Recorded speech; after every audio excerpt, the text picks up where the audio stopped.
sœurs en Christ et amis, que la grâce, la paix et la joie de Dieu soient votre partage ce matin. Je viens par la grâce de Dieu vous parler encore et encore et encore. Et si Dieu le permet, on continuera toujours de nous exhorter et de nous parler de la part de l'Éternel notre Dieu. Que la paix, la grâce et la joie de Dieu soient votre partage ce matin. Alors, depuis un certain temps, j'ai commencé un enseignement sur le mystère du trône. Et dans cet enseignement, je ressortais, je disais des choses liées au trône, liées au règne, liées à tout ce qui tourne autour du trône de Dieu et de notre vie sur cette terre.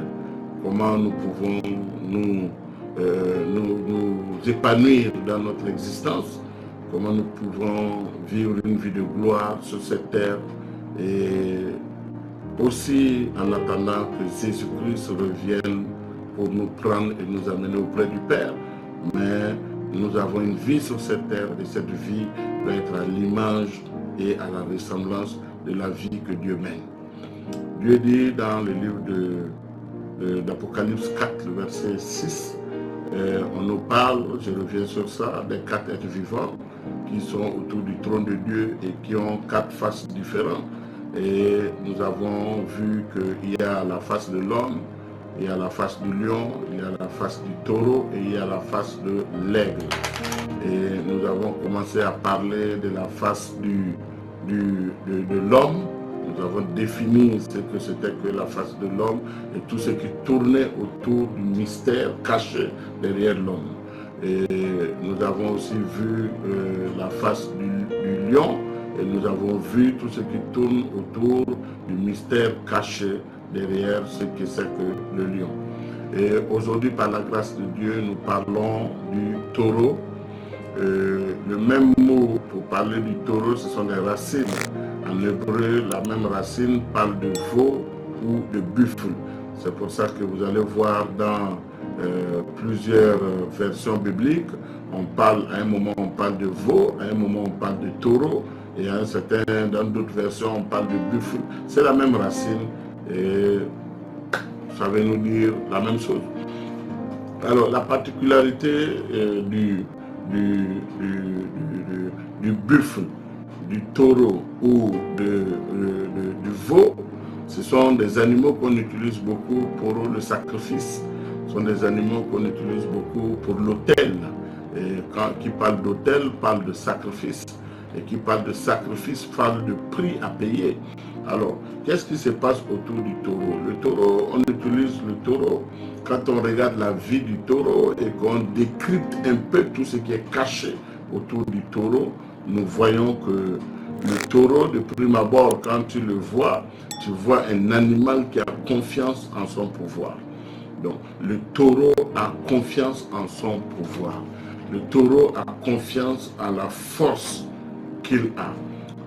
Le buffle, le taureau, le veau, ils ont confiance en leur pouvoir. Quand tu les vois debout, tu sens que oui, il y a quelque chose en eux. Et le taureau a une force pour soulever tout ce qui est joug, pour soulever les charges, pour tirer tout ce qui est difficile. L'homme qui a le taureau en lui, qu'est-ce qui se passe? Vous allez vous rendre compte qu'il a assez de force pour soutenir le peuple, il a assez de force pour veiller sur le peuple, il a assez de force pour tirer les charges, quelle que soit la charge qu'on lui donne, quelle que soit la lourdeur de cette charge-là, il arrive à supporter, il arrive à donner des bons résultats. Donc un homme qui a le mystère du taureau en lui porte des résultats. Et cet homme ne fuit pas derrière les difficultés. Cet homme fonce dans les tas, il fonce dans l'obstacle, il fonce dans tout ce qui est barrière et il remporte la victoire. L'homme qui a le taureau en lui est prêt à se sacrifier pour le peuple. Il est prêt à se sacrifier pour le monde. Quand vous voyez quelqu'un qui est prêt à se sacrifier pour que des gens vivent heureux, c'est que cet homme a la notion du sacrifice, a la notion du taureau. Il y a des leaders qui fuient quand les problèmes arrivent. Il y a des leaders qui enlèvent le corps, comme on dit souvent. Ils disparaissent face aux difficultés parce qu'ils ne veulent pas porter la charge du peuple. Donc un leader qui fuit le peuple, qui fuit ses responsabilités est un faiblard. Un leader qui fuit quand il y a des difficultés en face, il y a problème. Donc, un homme qui a le règne de Dieu en lui, il doit savoir qu'il a une force et qu'il ne peut pas fuir derrière les difficultés. Il est prêt à se sacrifier pour que des gens vivent heureux. Il est prêt à se sacrifier pour que les gens soient en harmonie avec Dieu. Il est prêt à se sacrifier pour que les autres soient contents. Quitte à porter le poids du char des charges sur lui, il est là et il avance. C'est ça le taureau. Et vous allez vous rendre compte que le taureau aussi inspire ce qu'on appelle la témérité ou ce qu'on appelle couramment la peur. Un homme qui a le taureau en lui, c'est un homme qui, quand on le voit, il n'a même pas besoin de manifester quoi que ce soit. Généralement, c'est des gens doux, des gens remplis de bonheur, remplis de paix, des gens remplis de douceur. Ils ne manifestent pas leur force. Ils ne manifestent pas, ils n'utilisent pas leur force pour détruire. Au contraire, ils utilisent leur force pour rassurer. Un homme qui a la notion du taureau en lui, il inspire la crainte et non la peur. Il inspire le respect et non la crainte et non ce qu'on appelle généralement quand on a peur de quelqu'un jusqu'à un degré où on pense que cet homme peut nous détruire. Non, en réalité, l'homme qui est fort, l'homme qui est conscient de sa force est doux. Et un homme qui est fort, généralement, est doux.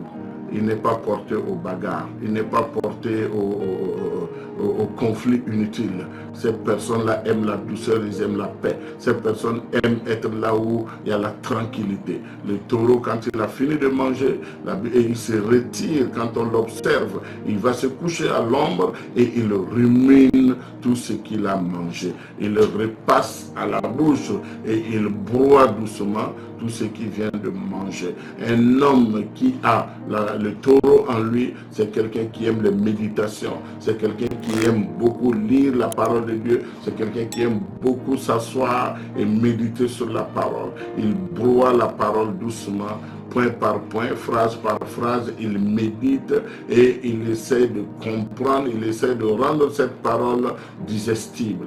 Ça veut dire qu'il fait en sorte que cette nourriture soit une nourriture qui bénit le corps et non qui détruit. Un homme qui a le taureau en lui est beaucoup dans la douceur, beaucoup dans la méditation de la parole de Dieu, beaucoup toujours en train de réfléchir, toujours en train de ruminer, toujours en train de repasser tout ce qu'il a entendu comme parole de l'Éternel.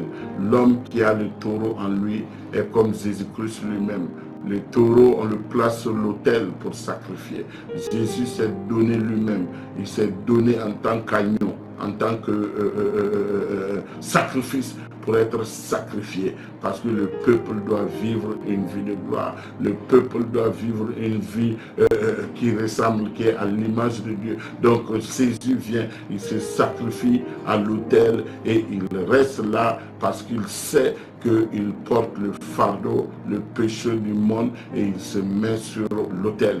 Un homme qui a le règne, un homme qui a le trône en sa possession, qui a la domination en sa possession, est aussi prêt à mourir pour les uns. Vous allez voir que même dans le monde séculier, il y a des gens qui combattent seulement pour le bien-être des autres. Ils s'en fichent sur eux-mêmes, ils ne sont pas payés. Ils s'en fichent sur eux-mêmes, ils n'ont pas le bonheur. Ils s'en fichent sur eux-mêmes, ils ne sont pas bien. Mais ils se battent pour le futur. Ils se battent pour la progéniture. Le taureau ne réclame pas de salaire quand il a fini de travailler. Le taureau ne rentre pas dans des conflits inutiles. Le taureau se contente de ce qu'il gagne. Un homme que Dieu a choisi et que Dieu a donné le règne. Un roi est là pour ses sujets. Un roi est là pour s'occuper de tout ce que Dieu a mis sous lui. Donc un homme de Dieu doit être en train de se soucier du peuple. Et il doit être en train de prier pour le peuple. Il doit être en train de tout faire pour que le peuple ait une vie harmonisée et normale. Je prie Dieu que notre génération soit une génération de taureaux, prête à se sacrifier. Pas des générations des loups qui dévorent, des loups qui détruisent sur leur passage, des loups qui déchiquettent, des loups qui avalent. Non, mais des taureaux qui sont prêts à se sacrifier, des taureaux qui sont prêts à foncer dans l'obstacle pour enlever les barrières afin que le peuple puisse passer. Puisse des taureaux naissent. Je prie Dieu que des taureaux, je prie Dieu qu'il y ait des taureaux, qu'il y ait des leaders qui ont la sensation et qui ont la volonté de faire tout ce qui va être en contribution pour que le peuple soit en harmonie, pour que le peuple vive une vie de paix, pour que le peuple soit un peuple heureux. Un taureau doit se réveiller. L'endroit où on t'a mis, le poste dans lequel on t'a positionné, ce n'est pas pour écraser les autres. C'est pour que tu puisses être le dévancier, que tu frayes le chemin pour que d'autres puissent monter. Ce n'est pas pour que tu les détruises. Tu ne détruis pas les stagiaires qui sont avec toi. Tu ne détruis pas ceux qui sont sous ton commandement. Tu ne détruis pas ceux qui sont sous toi. Tu ne détruis pas ceux qui dépendent de toi. Mais tu les aides. Mais tu les aides, tu les protèges, tu te rassures qu'ils ont passé une bonne nuit, tu te rassures qu'ils sont heureux, tu te rassures. Soyons des taureaux. Des taureaux. Soyons prêts à nous sacrifier. Soyons prêts à nous donner. Soyons prêts à aller plus loin. Soyons prêts à rentrer dans les obstacles. Un taureau n'a pas peur des barrières. Un taureau n'a pas peur de tout ce qui est lourd, parce qu'il trouve toujours des forces pour les tirer. Il trouve toujours les forces pour aller plus loin. Il trouve toujours les forces pour avancer. Que les taureaux se réveillent. Que les taureaux se réveillent. Que les taureaux se réveillent. Que les taureaux se réveillent. Saint-Esprit, ce midi, je viens te présenter les hommes et les femmes à qui tu as donné le règne, à qui tu as donné le commandement, à qui tu as donné les dominations. Père, je te prie, que l'être qui ressemble au taureau soit leur partage. Que l'être qui ressemble au taureau soit vu dans leur ministère, soit vu dans leur vie, soit vu partout où ils sont, même dans leur maison. Que les taureaux se réveillent. Et que le succès les accompagne, que la grâce les accompagne, que la force du taureau leur soit donnée, que la force du taureau leur soit donnée, et que la notion du sacrifice soit ancrée dans leur cerveau, que la notion du sacrifice soit vue en eux, au nom de Jésus-Christ. Seigneur, il y a des gens qui ont perdu l'espoir et qui sont faibles. Tu leur donnes la force du taureau. Tu leur donnes la force du taureau. Samson avait la force. C'est pour ça qu'à chaque fois qu'il était acculé, à chaque fois qu'il était embrigadé, à chaque fois qu'il était sous l'oppression, il trouvait des forces pour les renverser. Et quand il se levait, les Philistins mouraient. Seigneur Dieu, je te prie que la force du taureau nous soit donnée. Nous vivons des moments compliqués, des moments difficiles, mais nous avons besoin de la force du taureau. Nous avons besoin de la force du taureau. Nous avons besoin de la force du taureau. Nous avons besoin de la force qui vient de toi pour réussir dans tout ce que nous entreprenons et pour aller plus loin. Gloire te soit rendue. Seigneur, nous voulons porter des fruits. Nous voulons avoir la vitalité du taureau. Nous voulons avoir la force du taureau. Nous voulons, ô Père éternel, mon Dieu, avoir le succès dans tout ce que nous faisons. Et donne-nous d'avoir confiance au pouvoir que tu nous as donné. Au nom puissant de Jésus-Christ, j'ai prié. Que toute la gloire revienne à notre Seigneur Jésus-Christ. Amen. C'était votre humble serviteur, l'apôtre Dieudonné Kéré,